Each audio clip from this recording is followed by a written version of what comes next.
आपण कार्यक्षेत्र में कलार सौध पल्ली ठारू दिल्ली जाए आपणक कलार प्रदीप गाऊँगी कालजयी गाथा।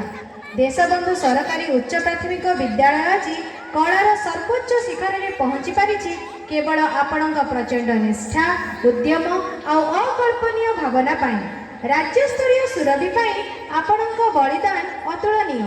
बीती जाउछि वर्ष पर वर्ष हेले आपण अजाड़ी देइछंती आंभ अनुष्ठान को सौरभ गौरव और प्रतिष्ठित करिछंती कर्म क्षेत्र को जहाँ सारा राज्य पाई एक उदाहरण।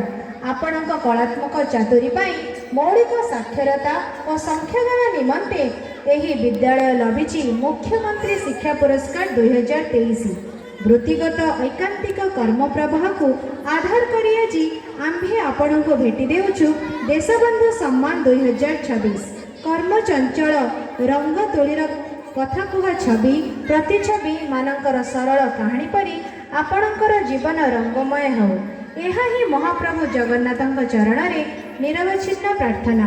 इति आपणकर गुणमुग्ध शिक्षक शिक्षयित्री छात्र छात्री एसएमसी और पीटीए सदस्य वृंद देशबंधु सरकारी उच्च प्राथमिक विद्यालय ओसराळी भद्रक।